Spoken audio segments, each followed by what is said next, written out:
Anda masih di program Rosi, Ruang Opini Sumber Informasi. Saya Rosiana Silalahi. Presiden Prabowo mengatakan selama ini Indonesia salah arah. Kekayaan negara hanya dikuasai oleh segelintir orang. Saya masih bersama dua aktivis. Aktivis 98 yang sekarang ada di Kabinet Merah Putih, Fahri Hamzah, dan aktivis pro-demokrasi sekaligus pengajar di Universitas Andalas, Ferry Amsari. Presiden Prabowo kerap menekankan bahwa ia ingin mengembalikan ekonomi Indonesia supaya juga memberikan keadilan. Bung Fahri Hamzah selalu saya dengar mengatakan bahwa berhentilah kita mencurigai Presiden Prabowo karena selama ini tujuannya baik. Apakah orang-orang seperti Bung Ferry Amsari ini, para aktivis, mahasiswa ini memang tidak paham dan kerap mencurigai Presiden Prabowo sehingga tidak menangkap maksud baiknya? Saya mengikuti Pak Prabowo cukup lama ya, baik dalam pikiran maupun bertemu dalam realitas begitu. Dan kalau kita baca memang dia adalah seorang pembaca, seorang yang menulis sebelum berkuasa, dan orang yang datang dengan agenda. Bahkan agendanya itu adalah agenda transformasi besar-besaran. Itu sebabnya saya cocok dengan istilah arah baru, bahkan memakai istilah Indonesia ingin menjadi negara kuat, negara superpower dan sebagainya. Itu karena sekali lagi dia sudah tulis. Kalau kita baca paling tidak ada dua buku yang beliau tulis tentang itu. Pertama, Paradoks Indonesia, itu kan kritik kepada sistem negara kaya tapi banyak mengimpor. Penghasil CPO terbesar di dunia tapi minyak gorengnya sering langka dan harganya tinggi. Kekayaan kita yang tidak dikelola secara amanah. Dan kita tahu pesta pora tambang, pesta pora mineral, CPO. Kalau itu tujuannya baik, kenapa itu tidak bisa diterima dengan baik? Ya makanya itu kan pertanyaan nanti saya ingin dialog dari hati ke hati ke Bung Ferry ini. Karena menurut saya... Saya termasuk yang tidak percaya Presiden suka membaca, Bang. Termasuk karena ciri-ciri membaca itu gampang, Bang. Kalau saya yakin Rosiana Silalahi dan Fahri Hamzah membaca, saya bisa lihat dari rangkaian diksi yang dia gunakan ketika bicara. Dan ini bukan tipe orang yang rajin membaca. Saya mau baca. Bagi saya, hentikan cerita mengagung-agungkan Presiden rajin membaca. Tapi Bung Ferry, izinkan saya koreksi sedikit. Mungkin dalam bahasa Indonesia, karena beliau membaca bahasa Inggris dan kerap berbahasa Inggris. Bisa jadi ketika itu sebabnya menurut saya dia salah membaca soal Indonesia. Terlalu banyak membaca buku asing dan Inggris. Saya mau teruskan. Substansi dulu. Buku pertama itu ada kritik sistem. Dan kritik sistem itu di masa Pak Jokowi, buku itu masih diterbitkan, diberi judul dan solusi-solusinya. Lalu kemudian mulai berbicara dan berkomunikasi dengan Presiden. Dan menurut saya itu salah satunya sebab kenapa pada akhirnya kemudian terjadi koalisi dengan Pak Jokowi. Karena agenda-agenda independensi, kemandirian bangsa, hilirisasi dan sebagainya itu memang secara ngotot diperjuangkan dan Pak Jokowi setuju untuk melakukan itu.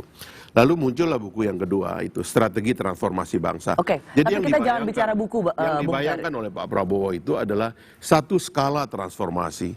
Saya sebagai generasi reformasi yang mendobrak otoritarianisme seperempat abad yang lalu lebih, melihat bahwa dalam semua kepemimpinan Indonesia dalam transisi, saya melihat hanya Prabowo yang bisa memberikan harapan pada perubahan yang mendasar. Setelah era reformasi? Ya, setelah era reformasi. Karena kalau kita lihat, itu berbahaya sekali ya. Pertumbuhan ekonomi kita ini flat, ya. Jumlah orang miskinnya itu nambah atau berkurang sedikit. Jumlah kelas menengahnya juga flat. Tapi jumlah orang kayanya itu luar biasa, melompat. Ya, dan itu menciptakan ketimpangan. Kalau tujuannya baik, mengapa itu tidak bisa dibaca dengan sekarang baik? Kita berbicara ke soal kedua. Kenapa Pak Prabowo disalahpahami? Kalau menurut saya ada banyak alasan untuk salah paham kepada Prabowo. Salah satunya adalah trauma generasi yang sering saya katakan. Pada generasi reformasi itu, mereka mendengar dan menikmati fitnah tentang Pak Prabowo itu yang menumpuk, yang banyak sekali. Sehingga kadang-kadang fitnah itu belum keluar dari pikiran mereka dan masih menganggap bahwa Pak Prabowo itu seperti yang difitnahkan oleh orang di masa lalu. Tapi kalau kita bicara mahasiswa sekarang, mereka tidak merasakan mendengar fitnahan itu. Yang mereka lihat soal MBG, mereka melihat soal anggaran pendidikan. Nanti kita jelaskan yang itu. Tapi ini saya bicara satu layer dari generasi yang memang menyimpan trauma seperti itu. Tapi makanya saya mengerti, problem kedua itu memang ada problem kultural. antara sebagian orang dengan cara Pak Prabowo berkomunikasi, subkultur yang dia bawa, latar belakang pendidikan yang dibawa, itu memang tidak mudah. Orang ini pinter, cerdas, berpikir dengan bahasa asing yang tadi Mbak Rosi katakan itu, confident-nya sangat tinggi, ketemu pemimpin-pemimpin negara, itu sangat confident. Saya mengikuti beberapa pertemuan tertutup dengan pimpinan-pimpinan negara, confident-nya luar biasa, dan saya kira ini adalah salah satu presiden yang punya confident besar dalam sejarah Indonesia yang menurut saya kita perlukan. Tapi memang kemudian oleh kita dianggap ini melanjutkan salah paham kita, karena cara berkomunikasi tadi itu. Tapi bagi mereka yang punya kesempatan mendekat kepada Pak Prabowo, saya lihat dia berubah. Coba lihat sekarang ini yang di dalam kabinet itu. Yang terakhir masuk ini Jumhur. Ini kan generasi-generasi yang sebenarnya alergi dengan Orde Baru, karena mereka ini yang melawan Orde Baru. Ada Budiman, ada anak-anak PRD di situ paling banyak, Gus Jabu dan sebagainya. Tapi mereka setelah ketemu dengan Pak Prabowo, mereka mengatakan inilah pejuang kita.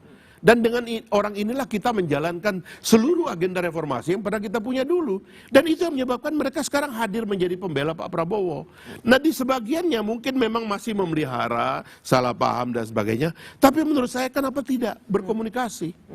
Oh, jadi cara untuk tidak salah paham diajak ke kabinet ya? Enggak, berkomunikasi. Saling memahami, ya kan? Kan kita ini mau bertengkar apa Mbak Rosi? Apa yang mau kita bertengkarkan?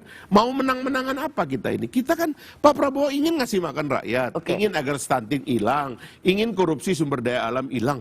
Lah, apa yang beda? Apa yang rusak dari semua itu? Tapi menurut Tujuan yang baik sering sekali disalahpahami. Coba Anda menjawab hal itu.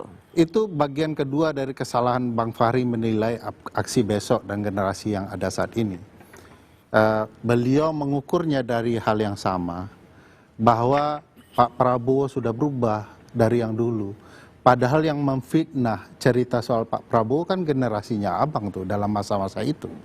Jadi tidak ada soal dengan generasi sekarang. Mereka tidak melihat itu, melihat Persis itu yang tadi sebenarnya saya katakan. adalah kondisi kekinian. Kabinet 110 orang untuk apa gunanya? Bahwa kebijakan tidak tepat sasaran soal MBG, itu uang negara triliunan per hari gitu ya. Lalu kemudian kebijakan ekonomi yang tumpang tindih satu sama lain. Kebijakan global yang aut-autan, yang jauh dari cita-cita bangsa. Dan itu ini ingin Anda jelaskan atau tekankan bahwa itu nggak ada hubungannya dengan salah paham, karena mereka juga waktu itu tidak mengetahui soal latar belakang mereka tidak terikat dengan cerita yang disebarkan oleh Bang Fahri dan teman-temannya soal Pak Prabowo dulu. Mereka terikat dengan kondisi saat ini. Mereka masih merasakan UKT yang mahal, mencekik mereka, kebijakan pendidikan yang berganti, berubah-ubah. Itu yang mereka ingin gaungkan. Sementara Presiden terlalu sibuk berpidato berjam-jam tanpa ada solusi. Hari ini kita bisa lihat memang ada keinginan pemerintah mengatakan kondisi ekonomi kita baik-baik saja, fundamental ekonomi kita oke. Saya yakin orang sekelas Bang Fahri, saya mengikuti Bang Fahri juga dari dulu sebagai seorang aktivis. Kalau Bang Fahri di luar kekuasaan, saya yakin ini seluruh kebijakan sudah dibidas oleh Fahri Hamzah. Rasionalitasnya, tabrakan logikanya pasti dihajar oleh seorang Fahri. Hanya karena dia sekarang sedang ada di bagian itu, dia akan memuji presiden. Ini adalah sebuah kesalahpahaman. Jadi menurut saya, yang perlu dilakukan istana adalah bukan membangun rasionalitas terhadap sesuatu yang salah, tapi pastikan kebijakan itu betul-betul tepat sasaran. Ada ruang koreksi nggak, Bung Fahri? Kan yang diinginkan adalah ruang koreksi kan, perbaikan. Ya, salah satu pertanyaan besar yang Mbak Rosi sampaikan adalah berani tidak melakukan perbaikan di kabinet yang 110 itu menjadi lebih sederhana, dikonsiskan menjadi tepat sasaran. Saya kira ya, kalau selama Anda rasional ya, Bung Ferry dan kawan-kawan, Anda pasti akan didengar oleh Pak Prabowo. Orang itu mendengar orang yang rasional. Mungkin dia terpancing kalau ada orang yang sinis, ada orang yang berlebihan lah kira-kira gitu ya. Tapi kalau orang rasional, punya data, punya argumen, dia senang banget itu. Dan menurut saya itulah optimisme kita, karena presiden kita itu logis gitu. Dia mengerti bahwa kita boleh berbeda pendapat dengan orang, tapi kalau orang itu logis, dia punya data, dia punya argumen, mungkin saja dia punya kebenaran yang harus kita dengar. Nah, kadang-kadang cara ekspresinya mungkin ada keterbatasan, tidak ada manusia yang sempurna. Tapi untuk kita ketahui bahwa gerakan mahasiswa sendiri kan selalu diuji oleh realitas. Kita dulu juga, Mbak Rosi, kalau kita lagi demo-demo di awal itu, kalau masyarakatnya itu memang merasa tidak ada yang berat, mereka tidak ditindas, mereka dikasih makan, dibikinkan koperasi. Ada banyak masalah di sini, tapi Pak Prabowo ingin mentransformasi ekonomi yang tadinya cuma dikuasai oleh, mohon maaf ya, oleh segelintir orang.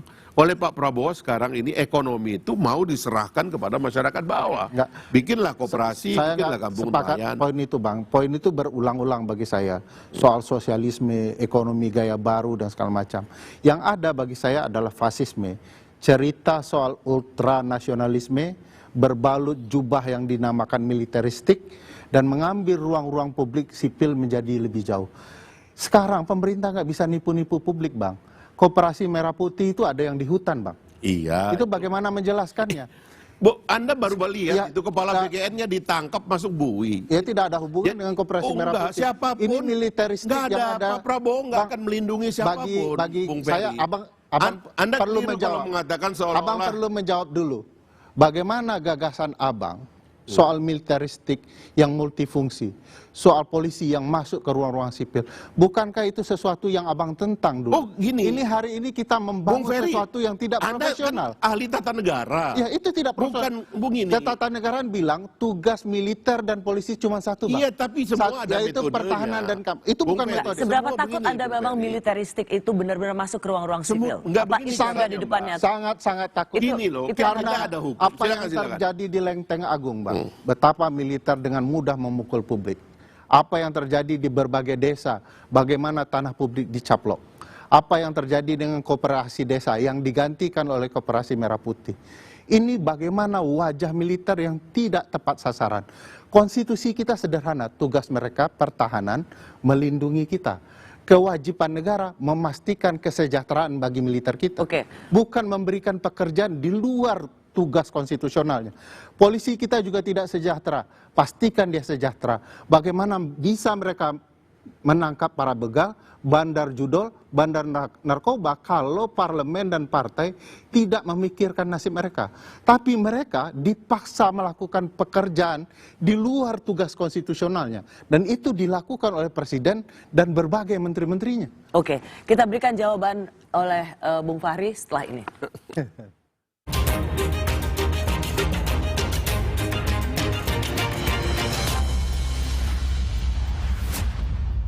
Banyak yang